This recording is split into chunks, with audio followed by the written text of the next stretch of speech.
I'm standing on the High Line in West Chelsea, one of the most changed neighborhoods in New York City. There are over 500 projects being built right now, most of them made out of steel and glass. Behind me is the Fitzroy, a project with a magnificent facade that's made mostly out of copper and over 5,800 pieces of custom terracotta. I had the pleasure of speaking with Antonia Devine, the facade project manager of the building. Right. And so now we frame the space and we're putting the windows back in. And this is wood? This is all wood. This is quarter sawn white oak. It's a fully custom job. Nothing was off the shelf, for better or for worse. And there are about 5 different ways to make the terracotta, all of which are finished by hand. So this is like an example of one piece, I guess? Yes. So, and actually, if we can... Don't break it, because then it's custom and we only have one of it. That's absolutely correct. Yeah, let me get it. So I better not, if I break it, I have to buy it? Yes, that's exactly right. Unbelievable. I've never seen a facade like this. Unbelievable. So what was your role in this whole process? So I started with the project a couple years ago, and it was a hole in the ground. And so the idea was, how do we take Roman and Williams' design, all of their beautiful sketches, and turn this into something real? So from figuring out what the individual block dimensions are and the actual curves, to how the facade supports it, and making sure that it all gets installed and goes in correctly. That was my domain.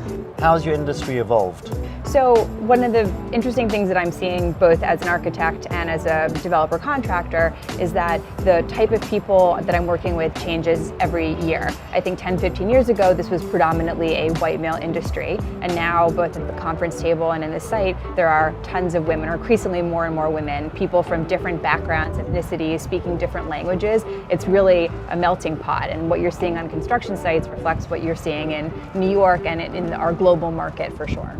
So we've been talking a lot about the exteriors of these buildings, but what is the one luxury you personally couldn't live without inside your home? The one luxury I could not live without is my Aero Saarinen room chair. It's electric blue and it's incredibly comfortable. And where is it, in your living room? It's in my living room. No one else is allowed to sit in it, just me. So what inspires you? On a daily basis, what inspires me is actually watching this project come out of the ground. I think one of the great things about being an architect is that you're taking a design from sketch to reality and realizing that everything you do every day has a physical, tangible result. And I think there are very few professions in the world where you can say that. And so it's exciting and it's inspiring to realize that everything I'm doing is going to make the person who lives there or walks by the building really happy.